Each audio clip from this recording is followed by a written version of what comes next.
¿Qué tal? Muy buenas noches, bienvenidos a Minuto 1 a la pantalla de C5N. Hoy, más que nunca, la realidad. Lo que otros no te muestran, lo que otros no te cuentan. Aquí, diariamente, te lo contamos, te lo mostramos, lo debatimos, lo analizamos y clarificamos la información para que estés bien informado en estos tiempos en que escasea la información sobre los temas importantes. Hoy vamos a tener un programa realmente con muchos temas de actualidad. Mire, usted que durante muchos años me sigue todas las mañanas en Radio 10 y que me conoce, sabrá de mi frase, son tan obvios.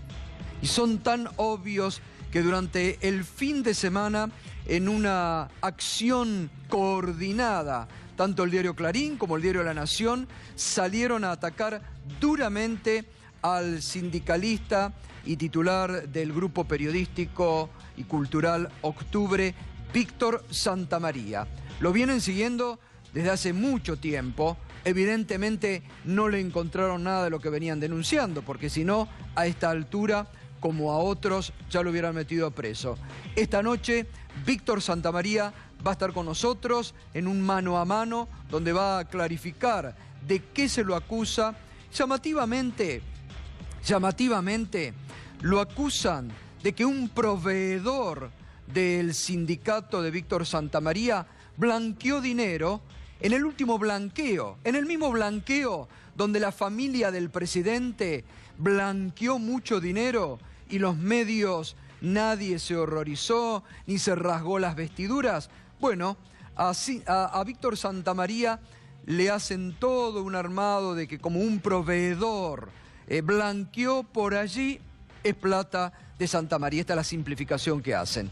Enseguidita vamos a estar con nosotros, pero nos vamos a ocupar esta noche de lo que seguramente durante el día no te informaron o no te contaron, a raíz de una información que en el día de ayer trajo el diario Perfil, nuestra colega Delfino, quien reveló nuevos negocios de la familia presidencial. Ahora, parque eólico. ¿Cómo se hizo todo un entramado con un contador? Al PRO y a Cambiemos, que les gusta tanto perseguir contadores, ¿no? ¿Cómo se hizo todo un entramado? Sin licitación, la familia presidencial adquirió parques eólicos en una materia donde el gobierno y el presidente ha hablado mucho. Justamente la semana pasada irrumpió durante algunas horas su descanso estival el presidente para ir a inaugurar un parque eólico en Rawson. Bueno, enseguidita te vamos a contar lo que reveló y cuánta plata ganó sin licitación el grupo Macri. Pero fíjese una cosa, porque como yo siempre le digo, ha sido el propio gobierno de Cambiemos y el propio presidente el que ha puesto la vara muy alta para que uno lo critique o siga diariamente el accionar del gobierno. Porque tanto en campaña o como cuando inició su mandato, Macri y el gobierno de Cambiemos prometieron que nada de lo que había ocurrido durante los últimos años en la Argentina les iba a pasar a ellos. Que ellos venían a transformar la Argentina, que ellos venían a transparentar todo y que no tenían nada que ver ni con la corrupción, ni con los negocios, que era todo nuevo y novedoso en la Argentina. Sin embargo, fíjese usted cómo los negocios de la familia presidencial siguen mezclados con el Estado. En febrero del 2016, a poco de andar el gobierno de Mauricio Macri y después del brutal tarifazo energético, la familia presidencial se desprendió, vendió acciones de una empresa eléctrica que obviamente a ese momento se habían valorizado mucho después del tarifazo, hizo un negocio. Después vino todo lo del correo, escándalo que aún perdura, aunque algún juez o fiscal lo tenga cajoneado y no lo investiga. Es lo que la familia presidencial le debe al Estado argentino por los cánones adeudados del correo. Y que el presidente Macri quiso mandar a foja cero en algo realmente insólito. Bueno, está lo del correo. Después vino lo que Alejandro Berkovich denunciara en su momento en este programa, cuando las concesionarias, cuando el gobierno le autorizó a los concesionarios de las autopistas del Sol un incremento sideral en la tarifa del peaje, llevándolo a 50. Y nos venimos a enterar que la familia presidencial tenía acciones en esa licitación de autopistas del Sol. Y ahora nos venimos a enterar de los parques eólicos, lo que denunció durante el fin de semana Perfil. Es decir, yo digo, fíjese si la oficina anticorrupción de Laura Alonso no tendría para ocuparse, ¿no? Porque la familia presidencial sigue, pareciera, ligada a negocios del Estado. Y además, fíjese la cantidad de conflictos de intereses que siguen apareciendo, porque realmente ni hablemos de lo de Aranguren, ni hablemos de lo de Luis Echevere, ministro de Agroindustria, acusado de defraudación y que el próximo 27 de febrero tiene que ir a declaración indagatoria. Entonces, fíjese qué contradicciones permanentes que exhibe el gobierno de Mauricio Macri. Mientras dice que va por la transferencia, permanentemente aparecieron. Hoy Pino Solanas, sin ir más lejos, denunció que Dietrich compró a China vagones para el ferrocarril Roca a la misma empresa que los había comprado Randazzo, sin licitación, pero un 34% más caros. Y uno se pregunta qué habrá cambiado en todo este tiempo. Los mismos vagones a la misma empresa, 34% más caros. Y allí la Oficina Anticorrupción trabaja, hace denuncias. Ni hablar también lo que denunció durante el fin de semana a Perfil, de los carritos de golf que el presidente compra para modernizar la flota de carritos de golf de la Quinta Presidencial. Todo esto mientras piden austeridad, mientras piden esfuerzos, mientras siguen echando empleados del Estado. Otra contradicción de hoy, del gobierno de Cambiemos. ¿Siguen echando empleados del Estado?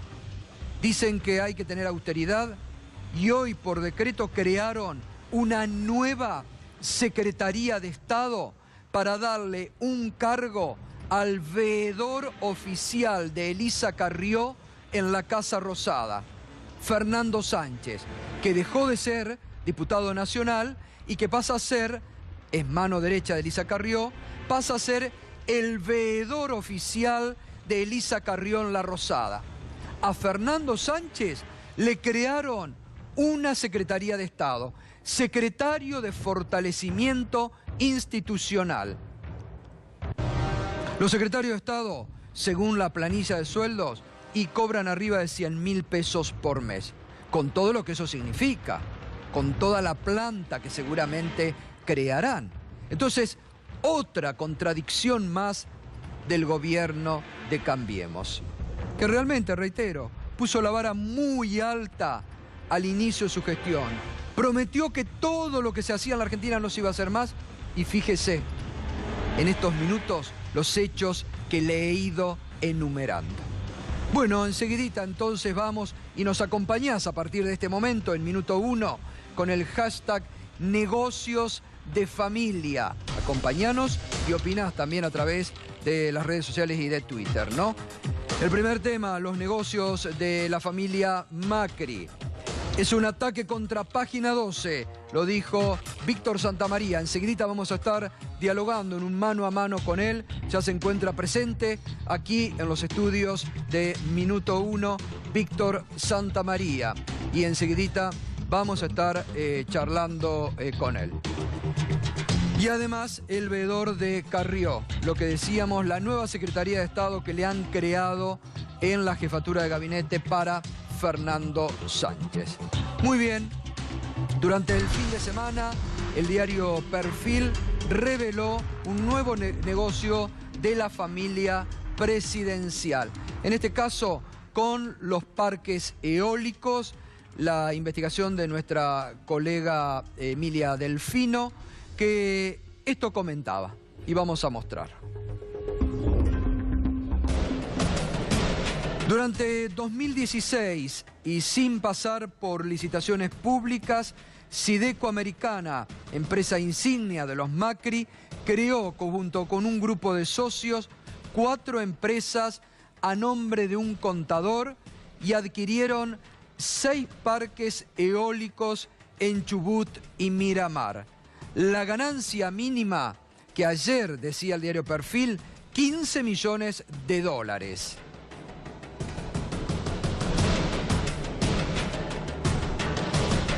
Las licitaciones fueron ganadas por la española Isolux, que luego las vendió a estas compañías en 2 tandas. Es decir, esta empresa creada por el grupo Macri, con la empresa insignia de los Macri, le compra la licitación a la española Isolux. No participaron en ninguna licitación. Le compra la licitación a la española Isolux. Por la primera parte del paquete, las empresas del holding presidencial pagaron 25 millones de dólares y durante el siguiente año revendieron esos parques a una empresa del grupo Macro y a una compañía china, Golden Wind. Con solo uno de los parques hicieron una ganancia de alrededor de 15 millones de dólares. Ahora, ¿quién es el contador? Mariano Payaslian. Payaslian es un hombre muy cercano a las empresas de la familia Macri. Este es el contador que armó toda la estrategia, ¿no? Según el diario Perfil, reitero. Payaslian es un hombre muy cercano a las empresas de la familia Macri. A lo largo de los últimos años figuró como síndico de Sideco Americana y de la constructora IEXA, entonces de Ángelo Calcaterra, el primo presidencial. Su estudio, Jitsi Payaslian, prestó servicios a una unión transitoria de empresas, UTE, entre Isolux e IEXA. ¿Cuáles son las empresas que fundó Mariano Payaslian? USIR Argentina, Parques Eólicos Miramar Sociedad Anónima, Sideli Sociedad Anónima, Sidcel Sociedad Anónima. Y hace instantes, Perfil.com puso en pantalla una nueva nota sobre esta. Con los parques eólicos, las empresas de los Macri ganaron al menos 48 millones de dólares. Perfil reveló cómo entraron en el negocio a la par de la llegada de Macri al poder. En el holding de la familia presidencial confirmaron que vendieron los activos un año más tarde por el caso Correo Argentina. Es decir, cómo la familia presidencial sigue haciendo negocio aún con el presidente Mauricio Macri en el poder. Uno se pregunta, ¿no?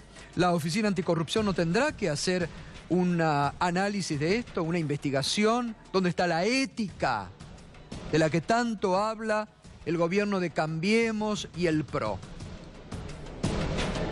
Nos preguntamos.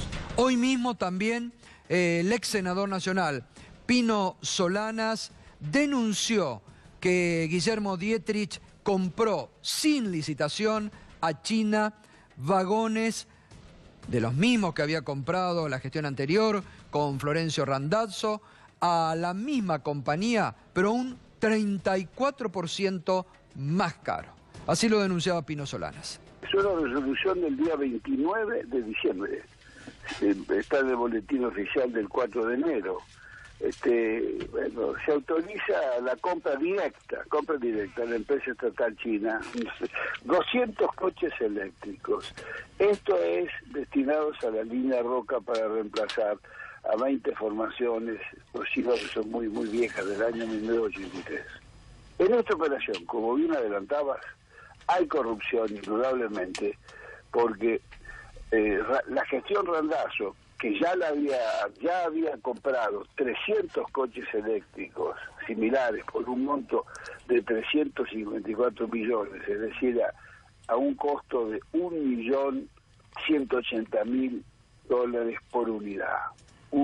Casi $1.200.000 por unidad. pero Dietrich adquiere estos mismos vagones por un monto de $1.580.000 por unidad, es decir, casi $600.000, que representa un aumento del 34 en el precio, un 34% más caro por cada coche. Bueno, también otro trabajo seguramente que tendrá que auditar la Oficina Anticorrupción, ¿no?, que preside la señora Laura Alonso. Tan preocupada por el pasado, pero pareciera que con la lupa alejada de la realidad y de lo que debería y debe controlar a diario. También ayer en tapa el diario Perfil.com daba a conocer esto, el diario Perfil, ¿no?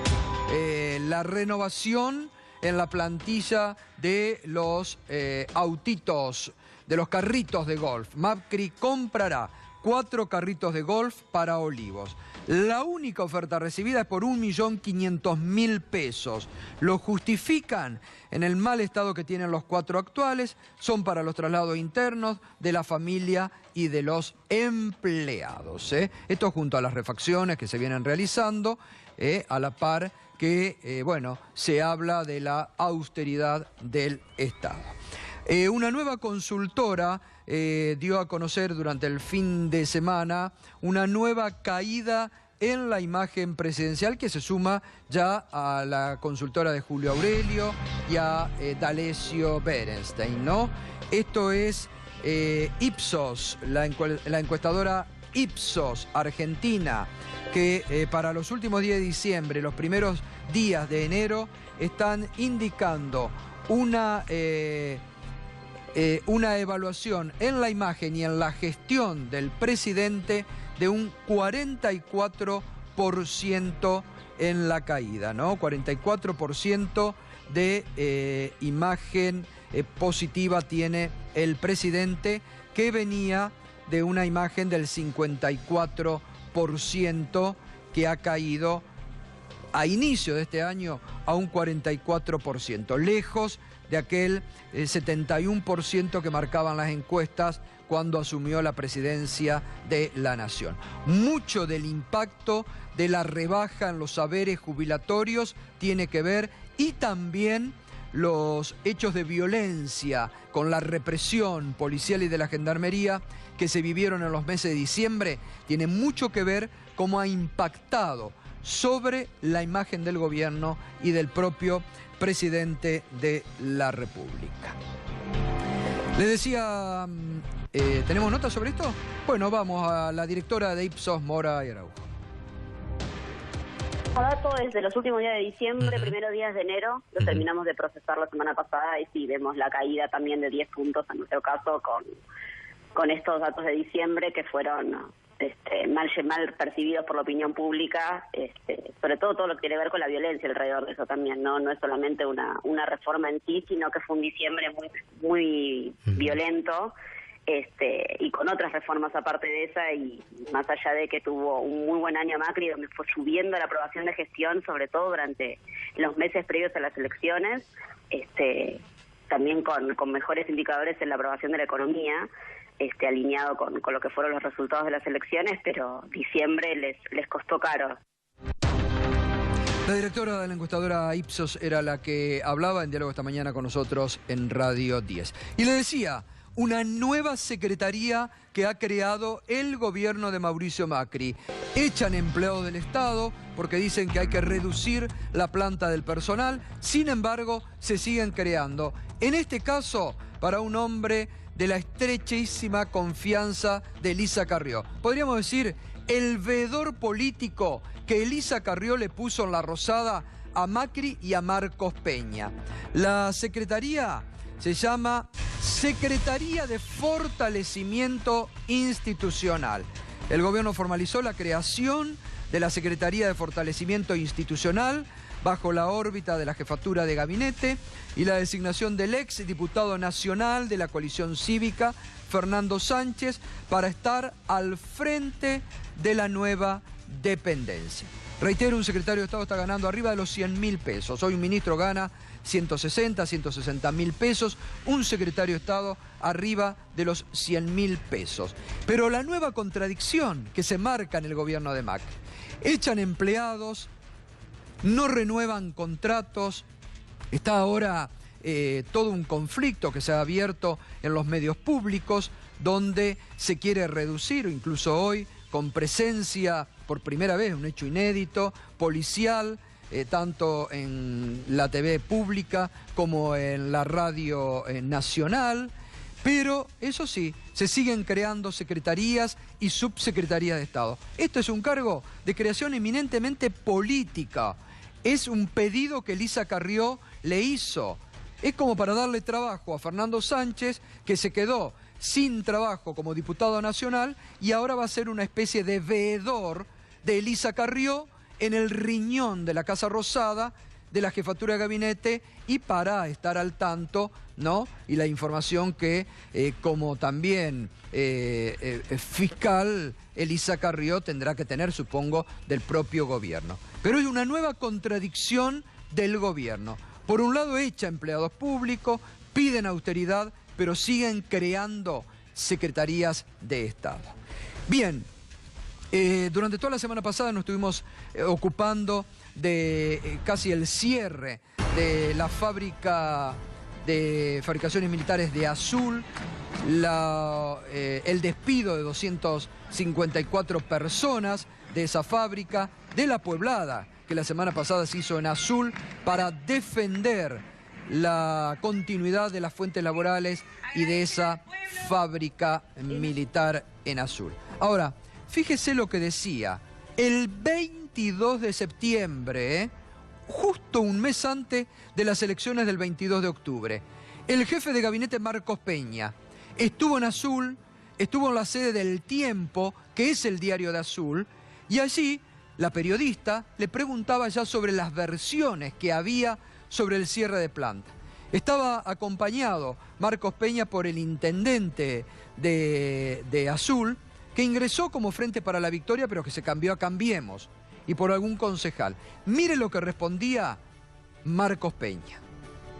En Azul funciona una de las plantas de fabricaciones militares, FANAZUL. Trabajan 258 personas que justamente ahora van a ir al municipio a entregar un petitorio al intendente porque están en riesgo sus fuentes de trabajo. Luis Rivas, el nuevo interventor, les informó que va a haber un recorte del presupuesto, que va a haber un achique de personal. ¿Qué es lo que pasa con fabricaciones militares? La planta de Azul, bueno, como las otras tres de Santa Fe y Córdoba. Sí, primero que nosotros no aceptamos la idea del riesgo laboral, ¿no? O el riesgo de despido. Lo que nosotros estamos haciendo con todas las empresas públicas es trabajar seriamente, fortalecerlas. ¿Cuántas veces se ha hablado de que íbamos a cerrar tantas cosas y después no ocurrió? Y entonces lo más importante es tranquilidad, en términos de que hoy no hay ninguna definición tomada y que lo que se haga siempre en el marco de la racionalidad y la búsqueda de fortalecer estas instituciones. Esto lo dijo un funcionario nacional a los trabajadores hace una semana, que va a haber achique, por eso la preocupación. ¿Ustedes lo grabaron? Lo dijeron ellos, por eso yo digo, no lo digo yo. Dijeron. No, pero por eso yo digo, hay que tener mucha prudencia en este sentido. Se los dijo un funcionario nacional a ellos, no a mí, obviamente. Nosotros tenemos otras versiones. Tenemos otras versiones también. Bien, no es tan así el tema. No. Exacto. Bueno, se enojaba ahí el intendente, le retrucaba, le retaba a la periodista, decían si lo tenían grabado, negando, como hicieron mucho, negaban antes de octubre la rebaja en los saberes jubilatorios, se concretó. Negaban la reforma laboral, la están anunciando para febrero. En Azul negaron lo que ahora están haciendo. Decían que iban por el fortalecimiento de las empresas públicas y la racionalidad. ¿Qué racionalidad es cuando despiden 254 empleados y está prácticamente para el cierre la fábrica de Azul. A veces es preferible no decir nada antes que jugar nada más ni nada menos que con la situación laboral de 254 familias que sabe lo que significan para una ciudad.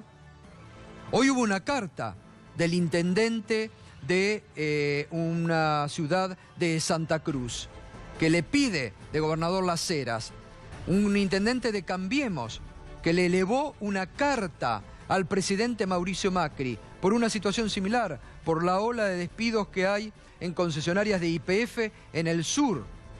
Cerca de 200 y pico de despidos.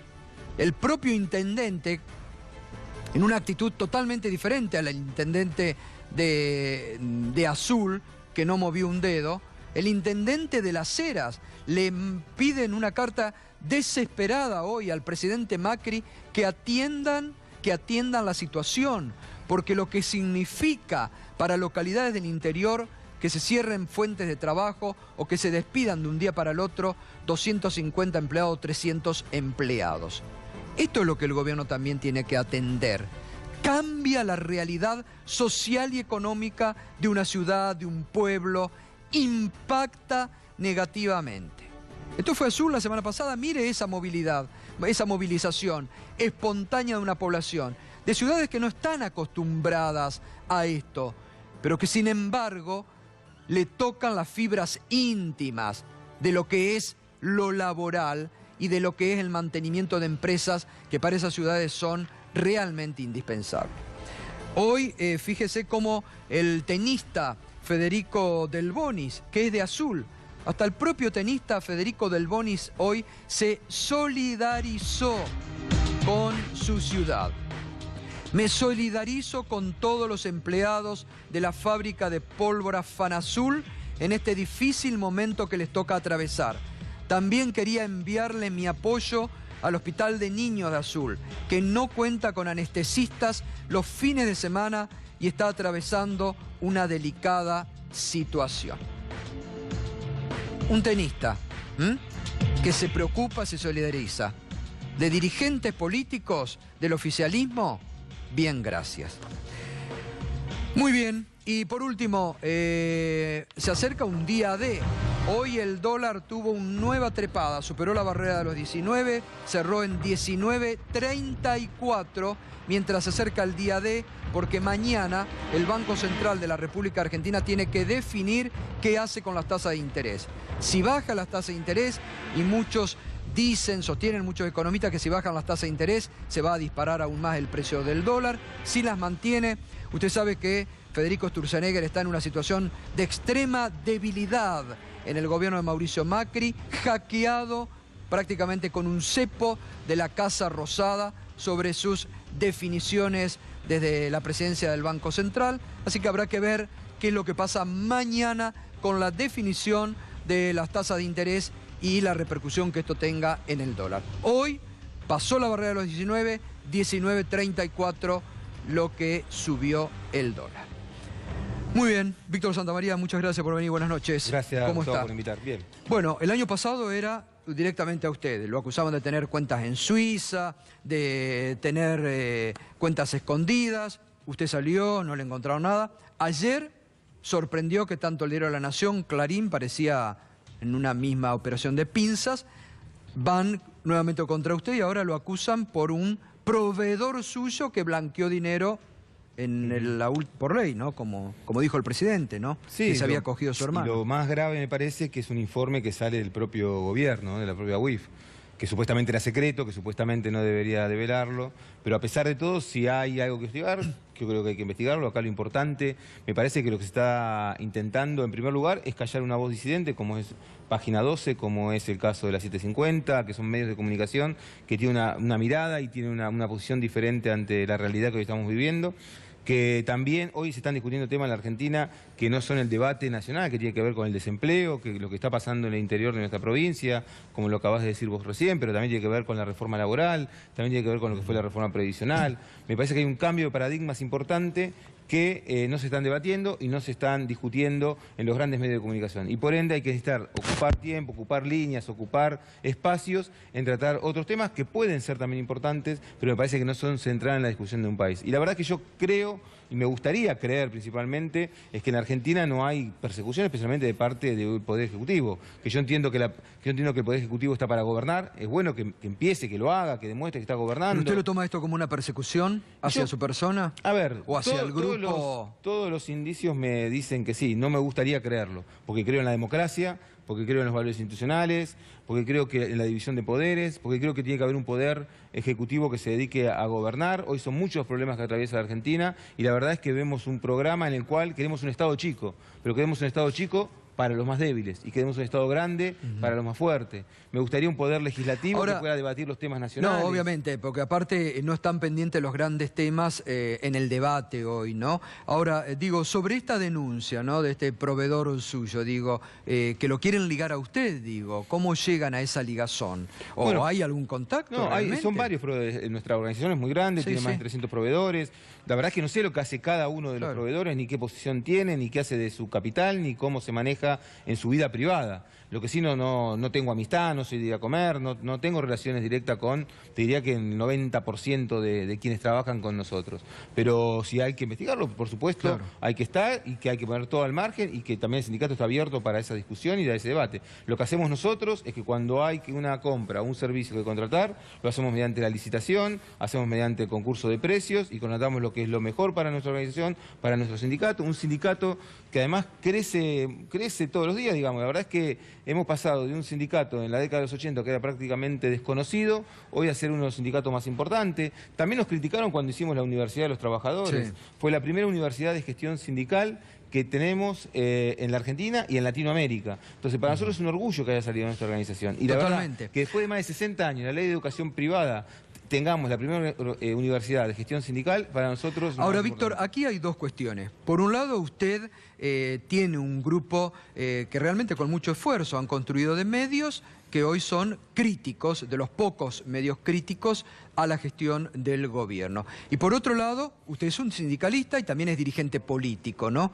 Y estamos viendo cómo el gobierno quiere disciplinar sindicalistas con muchas denuncias, aquellos que tienen que rendir cuentas en la justicia, que rindan, evidentemente hay muchos corruptos que paguen o que rindan sus cuentas, pero digo, es como que el gobierno quiere meter a todos en la misma bolsa, ¿no? Sí, dice, bueno, vamos ahora por Víctor Santamaría, porque lo están anunciando, digo, esto es lo peor, digo, las marcaciones que se hacen, ¿no? Porque a usted lo están marcando, lo están señalando en forma permanente desde hace muchos meses en los medios, ¿no? Hay un libro que se llama La psicopolítica, que es de un autor coreano, de Corea del Sur, y que habla justamente sobre el tema de los medios y el tema de la política y el tema de los miedos. Y cómo a través de la instigación y cómo a través de instalar temas y cómo a través del miedo también se disciplina. Entonces, es una teoría que no solamente es una teoría argentina, porque lo escribe un coreano, o sea, no podemos decir que sea alguien que está haciendo operación para alguien, sino que es una visión también global del mundo de lo que está pasando, lo que pasó en Brasil, lo que pasó en Ecuador, lo que está pasando en Perú, digamos. Hay toda una teoría con respecto a ese tema que tiene que ver con el disciplinamiento del miedo. Y no el disciplinamiento del miedo colectivo, porque eso eran las dictaduras que antes tenían un disciplinamiento colectivo del miedo. Hoy es puntual, es sesgado y tiene que ver con una cierta dirigencia que puede llegar a discrepar con el gobierno de turno, siempre por lo general son gobiernos neoliberales. Nosotros tenemos una posición crítica, tenemos un diario en el cual cuando lo compramos lo hicimos porque era un capital cultural principalmente, un capital cultural que además tenía una línea de pensamiento que nosotros coincidíamos en gran parte con ella y que hoy continúa esa misma línea de pensamiento, esa misma línea de investigación. Creamos una radio de cero, como es la 750, y hoy está cuarta en medición, y la verdad que nos sentimos orgullosos que cuando, como sindicatos, podemos crear cada uno de estos medios. Y otra cosa importante en el debate que siempre noto, a ver, los medios no son míos, los medios son obvio. del sindicato, página 12 del sindicato, la 750 del sindicato, la universidad es del sindicato, y cuando digo el sindicato es los trabajadores, y cuando los trabajadores decidan no tenerlo más, decidan cambiarlo, decidan aumentarlo, o hacer lo que con ellos crean necesario colectivamente, son ellos los que deciden. Nosotros Ahora somos también acá administradores de es eso. algo muy interesante, ¿no? Porque le está pasando, o le ha pasado a este grupo, ¿no? Con los medios de este grupo, tanto con la radio como con este canal. ¿Esto usted cree que es algo desde el gobierno direccionado o también que hay medios en la Argentina poderosos que están preocupados por el crecimiento, bueno, de los grupos, de sus medios o de este medio, y que han dicho, muchachos, no queremos que nos hagan sombra, no hay espacio para otros, acá hay espacio para este y a los demás lo cerramos, váyanse todos y cerramos esas fuentes laborales. Puede haber una coincidencia de intereses. La verdad, yo lo que noto que es un gobierno que te disciplina, por ejemplo, en el caso de Página 12, con el tema de la pauta. Nosotros hemos tenido una pauta casi ínfima en el transcurso del año 2017. Y la verdad es que lo estamos sosteniendo con mucho esfuerzo primero de los trabajadores de Página 12, que la verdad que le ponen el hombro y que todos los días sacan un medio con la calidad y con el prestigio que tiene Página 12. Segundo, porque hay un apoyo fuerte institucional para que Página 12 siga saliendo y se siga manteniendo en el medio. Segundo y tercero, es porque la verdad hay un reconocimiento de la gente, que hoy es el único medio gráfico que ha crecido en ventas. Y la verdad que nosotros es también un orgullo que eso sea desde una organización de nuestro sindicato, de un gremio pequeño como fuimos y somos los trabajadores de edificio, a poder tener un desarrollo cultural. Cuando ustedes van a nuestro sindicato van a encontrar edificios, van a encontrar universidades, centros de formación profesional, centros culturales como Caras y Caretas, salas teatrales, una fuerte inversión en temas de salud, tanto en clínicas como en sanatorios. No somos una cáscara vacía de un sindicato que recauda y distribuye la plata para los fondos de los sindicalistas. Y ustedes, mi declaración jurada es una declaración jurada que es pública, que la pueden ver y saben lo que tengo y desde ahí pueden juzgarme de cómo soy y cómo este es mi destino de vida. Antes de despedirlo, porque está Alberto Fernández, nos va a acompañar esta noche y también sé que, ¿qué tal, Alberto? Se refirió usted a esto en las últimas horas, ¿no? Lo que ha pasado con Víctor Santamaría. Me refería a lo que está pasando con la justicia y los medios, ¿no? Que es algo que de verdad debe preocuparnos a todos y mucho, porque objetivamente lo que estamos viendo en los últimos tiempos es la instalación de ciertos temas en los medios que después la justicia reacciona por vía de consecuencia. Y lo que vimos este fin de semana con el caso de Víctor y de el proveedor de la obra social o del sindicato, no sé muy bien de dónde es muy llamativo. Porque es muy llamativo cómo Clarín tergiversa las cosas. El grupo Santamaría no existe.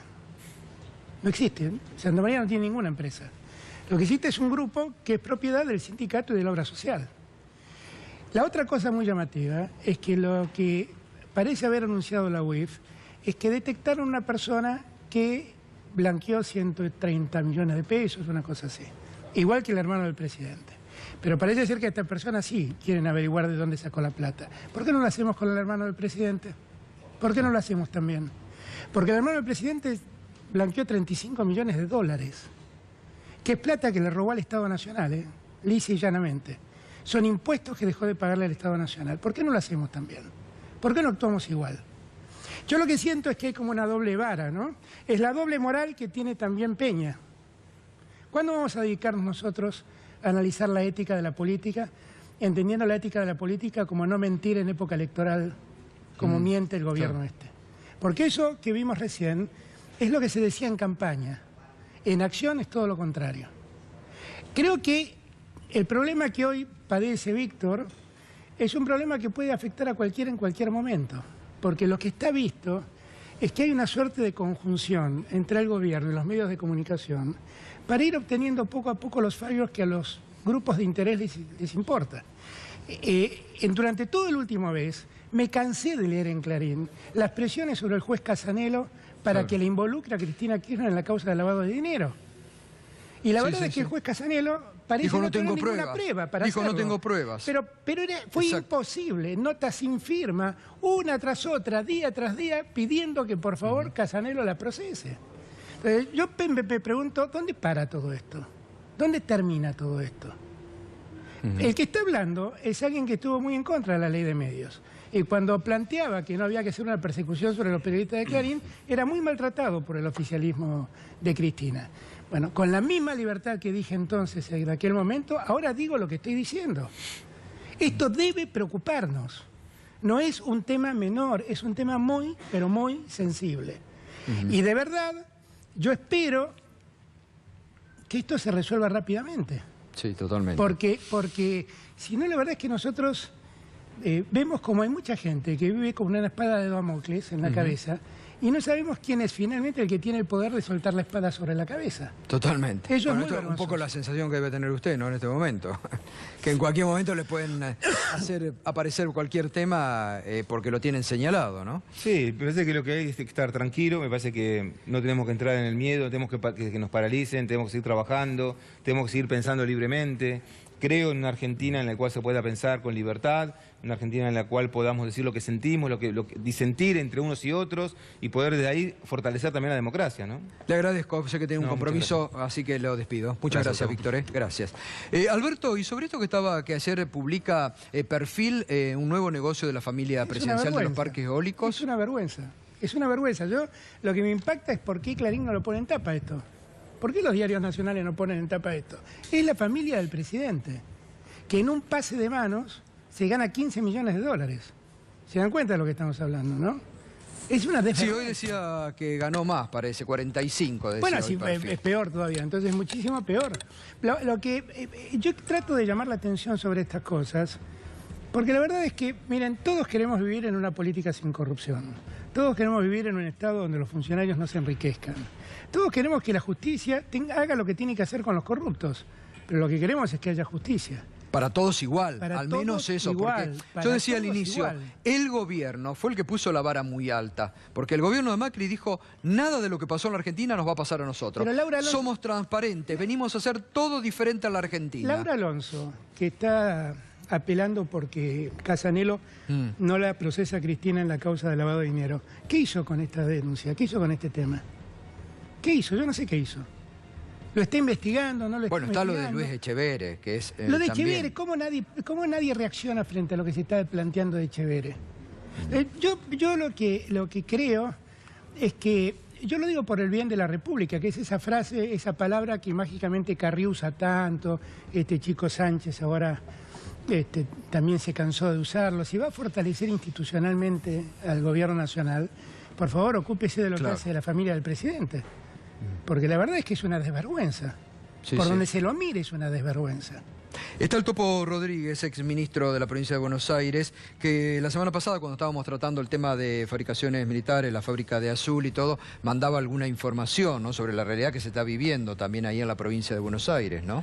Efectivamente, lo que hemos visto aquí, que lo señalaba Alberto recién, tiene que ver con la mentira en campaña, y también está ocultando una realidad que no es solo la realidad de los despidos en el Estado, sino que el gobierno ha optado, no por error, sino por una decisión política, por una economía más financiera que industrial y más especulativa que productiva.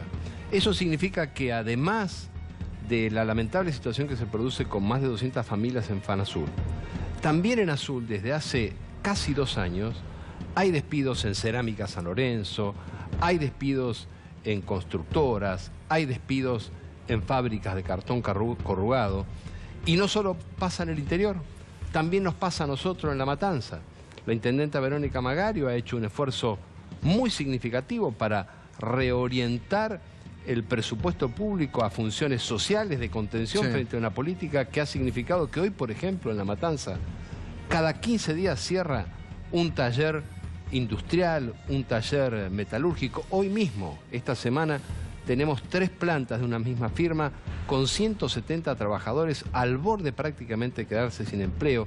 Lo mismo sucede con una fábrica del sector del acero, es decir, hay una concepción. Ahora, ¿y está presente ahí el gobierno de la provincia de Buenos Aires? Digo, porque acá lo que estamos viendo frente a lo de Azul es que nadie ha actuado, ni el gobierno nacional, ni el gobierno de la provincia en algún mecanismo de decir, bueno, a ver cómo salvamos, qué hacemos, cómo articulamos. ¿Dejan a los empleados a la suerte de Dios? Fíjese que la definición de Vidal respecto del tema de Azul ha sido el estricto silencio, nada ha dicho a la gobernadora de la provincia de Buenos Aires, más aún. En estos últimos 7 días lo que se ha conocido son despidos en distintas áreas del Estado provincial, en la Unidad Ejecutora Provincial de Educación, en la Jefatura de Gabinete, en el Ministerio de Desarrollo Social. Es decir, hay una visión y una definición. Pero si solo fuera eso, no sería tan grave como lo que apareció después de la elección y se consolidó en diciembre, que es esta idea del oficialismo del gobierno aislado y en jarana.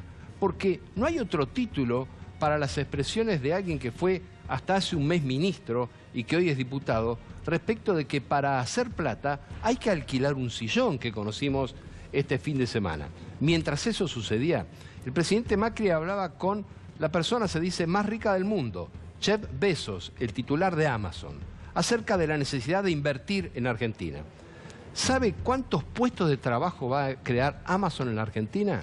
Entre 10 y 15 puestos de trabajo. A eso se dedica el gobierno, a privilegiar eso, en vez de fortalecer y cuidar la estructura de pymes que tenemos en la Argentina. Alberto, y a nivel político, ¿en qué momento está la Argentina? ¿En qué momento económico? Bueno, hay mucha expectativa mañana, después de lo que pasó la semana pasada, cuando le pusieron un corset prácticamente a Federico Sturzenegger, lo que va a pasar con el dólar. Estos 2 años que han pasado, ustedes tuvieron la gentileza de invitarme varias veces y siempre planteé la insuficiencia de la política económica, la política monetaria para resolver el problema de la inflación. Finalmente se dieron cuenta y tuvieron que reconocer que fallaron en el 2016, que fallaron en el 2017 y que las proyecciones del 2018 no eran buenas, e inclusive las que proyectaron finalmente ya han fracasado, porque ya evidentemente la inflación va a ser mucho mayor, ese 15% que pronosticaron. Yo creo que estamos en un escenario muy complejo. Ya en diciembre otra vez se nota un frenazo de la economía, se nota una inflación creciente, va a ser muy importante la inflación de enero y de febrero, en una economía que sigue paralizada, que celebra que el consumo aumentó el 1%. Sí. Entonces, después de 22 meses consecutivos de caída. Entonces, yo siento que estamos en un escenario muy, pero muy complejo. Que yo pero daría la impresión como que el gobierno no se anoticia. El presidente, me parece que el presidente es de los que piensa que si no hablamos de estas cosas la gente no lo percibe. Pasa. Pero la verdad es que lo mismo pasaba en épocas de Cristina cuando él decía, pero miren que el problema de la inflación, la gente va a los supermercados y se da cuenta. Bueno, acá pasa lo mismo. Todos notamos cómo cada vez ganamos menos, cada vez nuestro sueldo alcanza para menos, cada vez es más dificultoso poder llegar a fin de mes.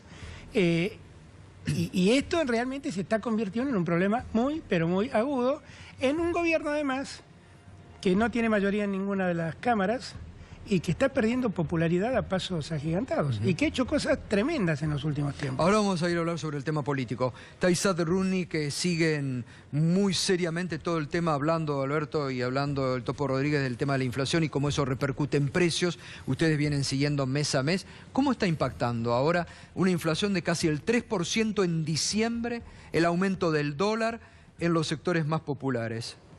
No, lo que ha habido... Yo primero quería decir una cosa que tiene que ver con lo que ustedes han estado hablando. O sea, las personas que hoy están en el gobierno, cuando estaban en la oposición, siempre hablaban de que el kirchnerismo era un capitalismo de amigos. Sí.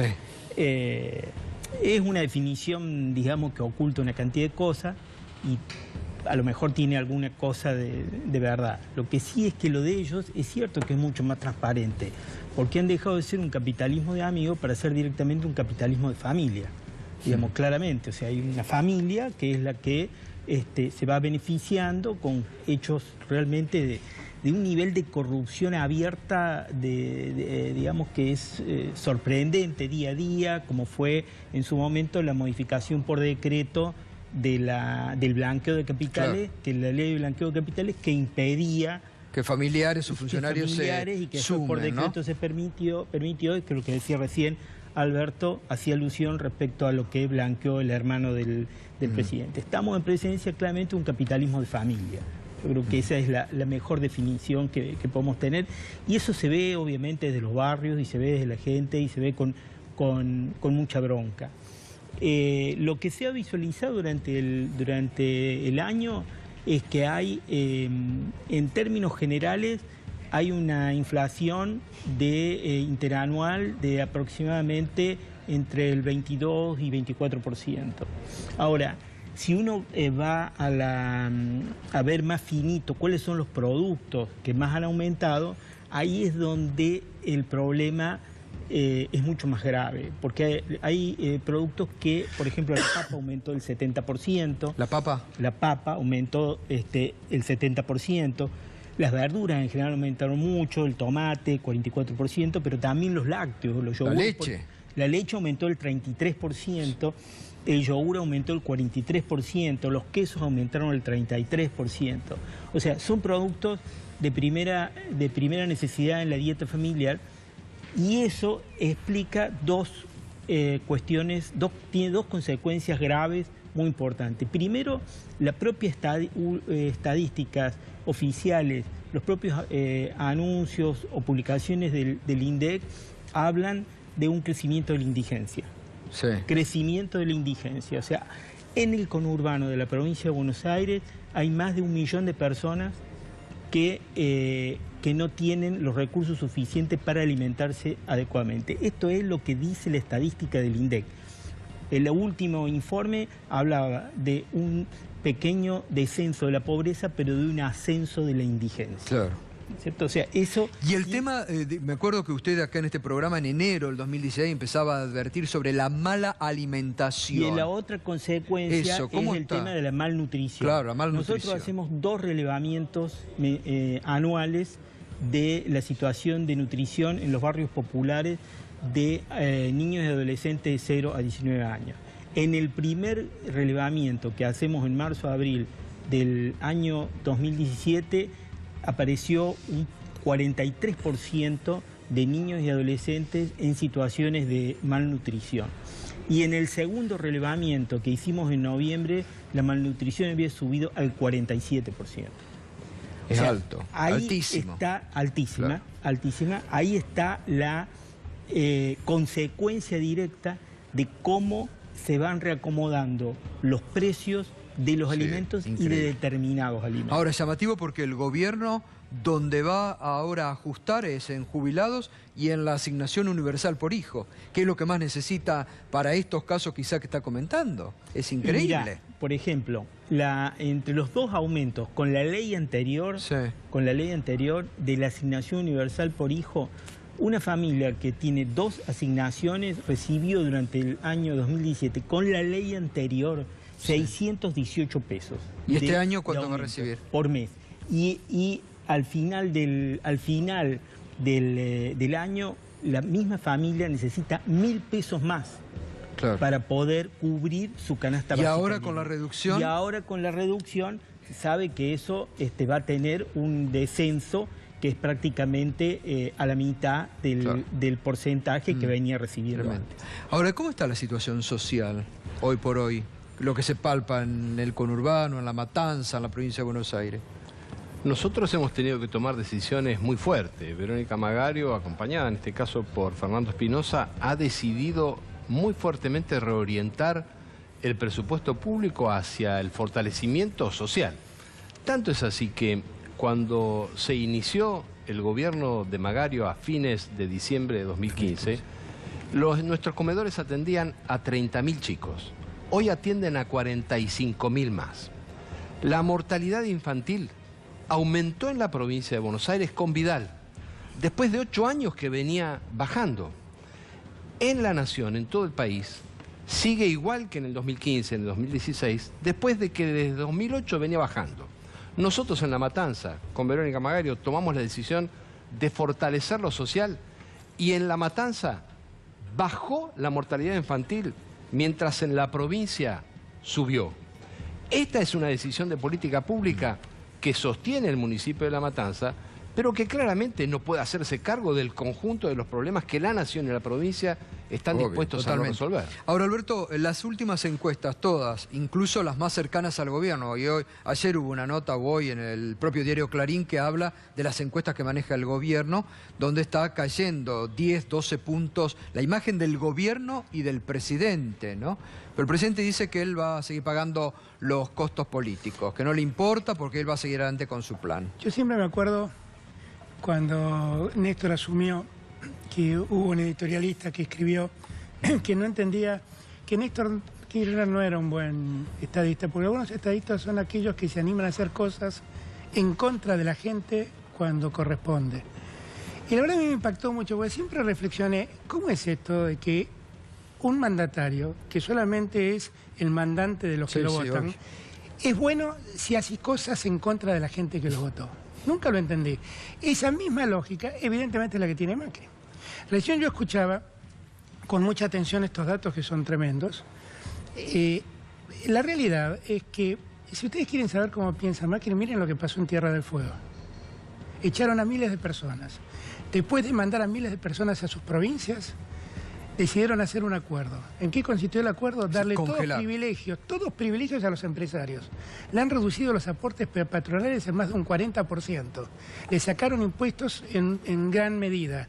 ¿Y quién paga el pato de todo eso? Lo paga el que trabaja, que hasta el año 2020, creo que es, no puede pedir aumento. Exactamente, hasta el 2020. Eso es exactamente como piensa Macri. Exactamente así. Es la misma lógica que ha venido aplicando hasta acá. Cuando revisó cómo estaban sus cuentas, nunca se le ocurrió mejorar la recaudación promoviendo más el consumo para resolver el problema del déficit.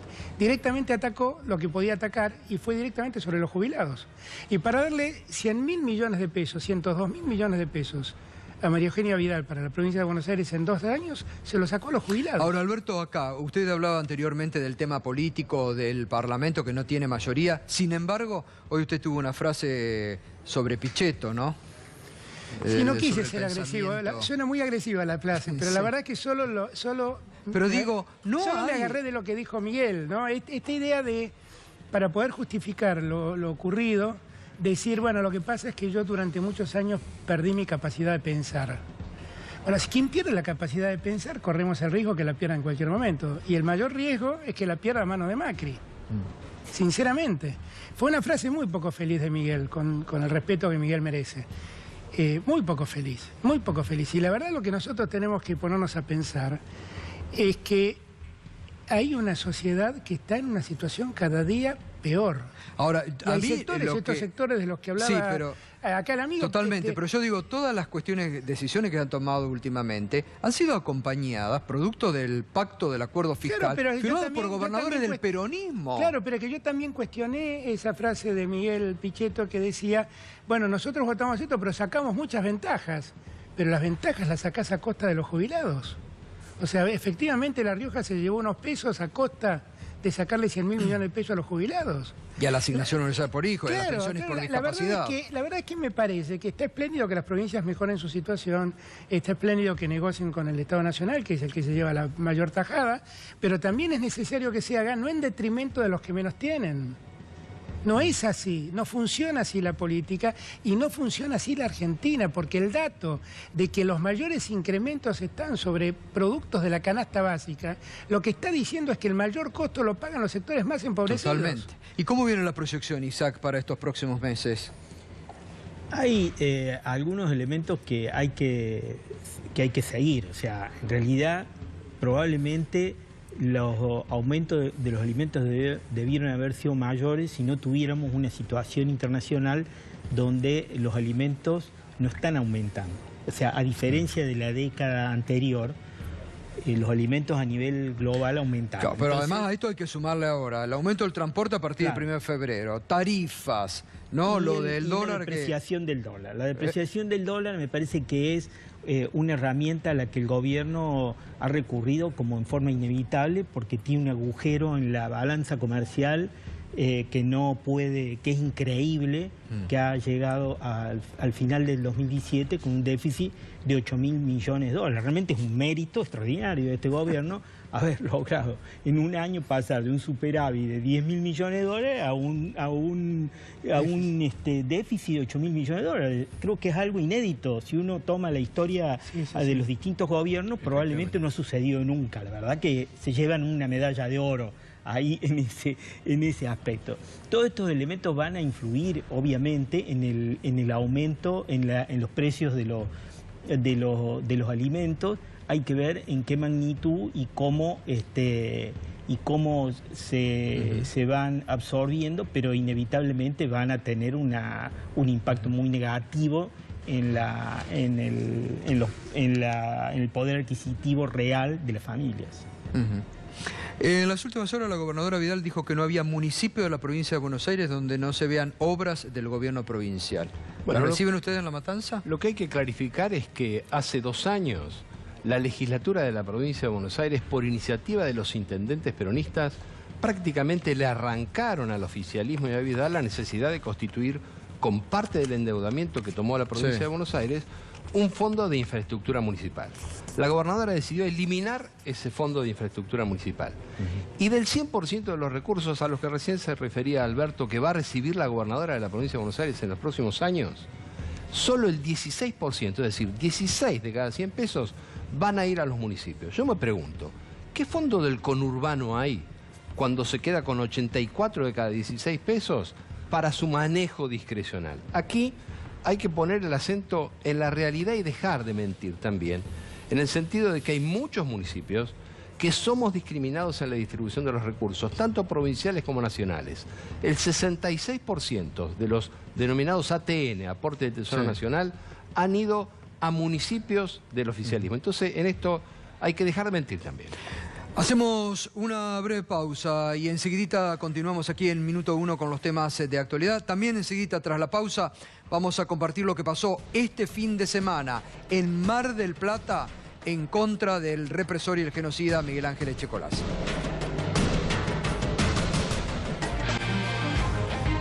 Durante el fin de semana, Mar del Plata se movilizó acompañado por los organismos defensores de los derechos humanos contra la prisión domiciliaria que la justicia le dio al condenado represor Miguel Ángel Echecolatz.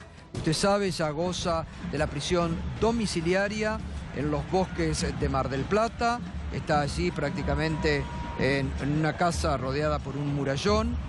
De esas cosas de la vida, vecina de ella es una de las víctimas de Echecolatz y multitudinaria la manifestación en Mar del Plata contra la presencia de Echecolatz.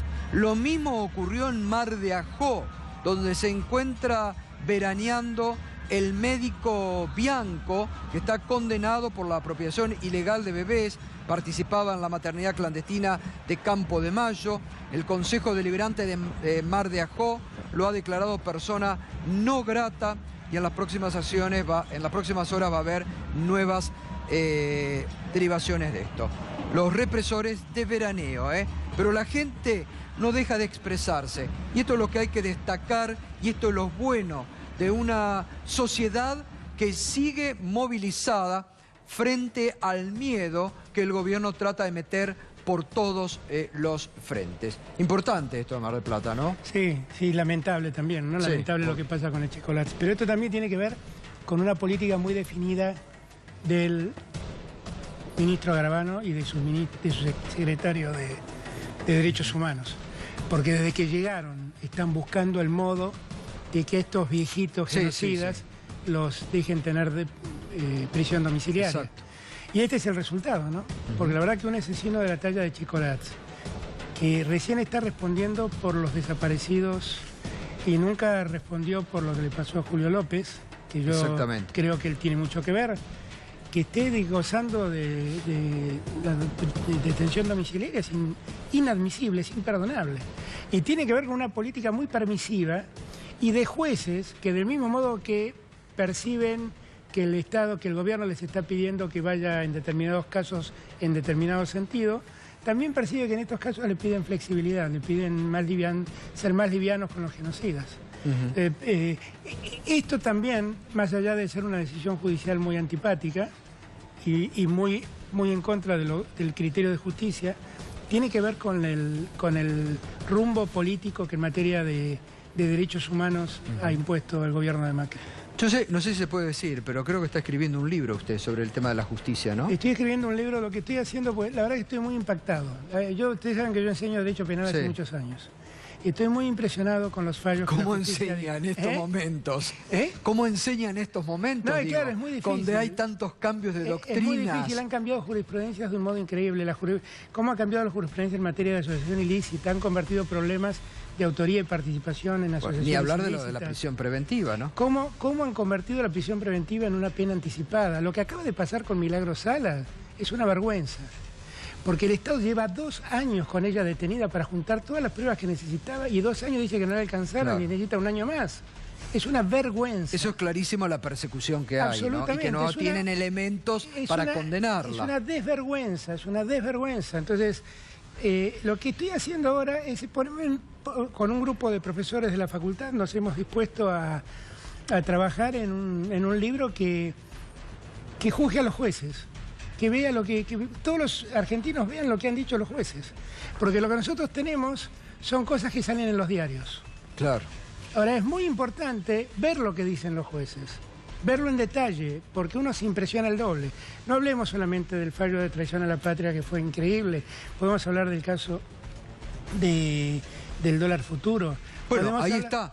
Cómo para dos jueces son totalmente... Para Bonadío es judiciable, para el juez Rafecas no es un elemento judiciable. Pero el que tiene que ir al Consejo de la Magistratura a responder es el juez Rafecas, claro. Por eso digo. A mí me parece que estamos en un punto donde seriamente tenemos que preguntarnos qué es lo que está pasando en la justicia y hasta dónde los jueces seguirán en esta suerte de Bueno, pero lo más grave, Alberto, es que no hay ningún estamento superior a los jueces que pare las barbaridades que hacen los jueces. Bueno, claro. Bueno, es que es lo ni la Cámara ni la Corte. Y la Casación tampoco. Ni la Casación. Espero que la Casación en algún momento se ponga a revisar estas cosas, porque la llegada de la Corte es muy lejana. Pero que la Casación en algún momento se ponga a revisar estas cosas, porque están pasando realmente criterios increíbles, que saliendo además de estos casos, han convertido las detenciones en penas infamantes. Ustedes saben que la Constitución Nacional prohíbe las penas infamantes, que son aquellas las que le generan un dolor adicional a la pena misma. Bueno, esta idea de filmarlos, de ponerles casco, de ponerles chalecos, de mostrarlos descalzos en la casa esposados, todo esto es una pena infamante anticipada, es una detención infamante que la Constitución también prohíbe. Porque si prohíbe las penas, mucho más prohíbe las detenciones infamantes.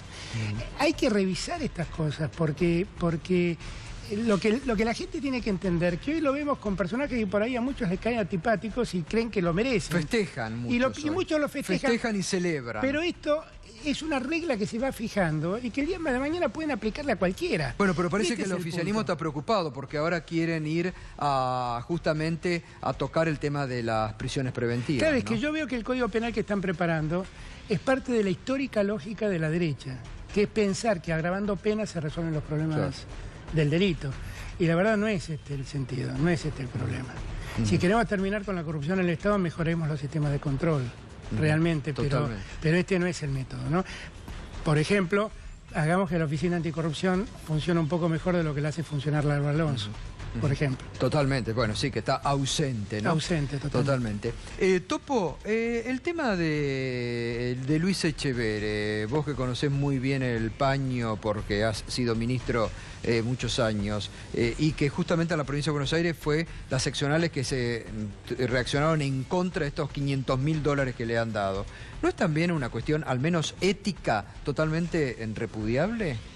En principio, en cualquier lugar del mundo, donde cuando asume un ministro, de lo que se hable y de lo que se trate y de lo que se discute, es de una pretensión privada de cobrar 500.000 pesos o de una situación judicial, estamos en problema. La Argentina necesita, en ese sentido, una visión mucho más proa de lo que significa la función pública y terminar con esta idea de que se va a naturalizar que cualquier ministro tiene que hacer un sacrificio para asumir la función pública y por lo tanto tiene que seguir haciendo negocio. Esto es la instalación de una filosofía, un modelo gerencial neoligárquico en el Estado argentino que hay que erradicar. Y lo otro también que va a tener que dar cuenta Echeverre en las próximas horas es de frenar el avance del mercado de Hacienda que lo quieren tirar de la ciudad de Buenos Aires al medio de la matanza. Claro.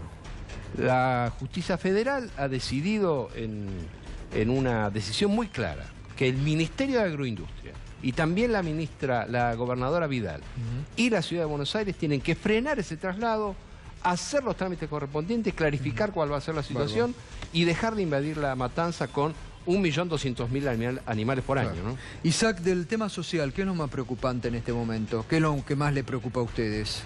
Lo más preocupante, bueno, hay un contexto general muy complicado, que la perspectiva es que los ingresos de los sectores más vulnerables van a seguir deteriorándose.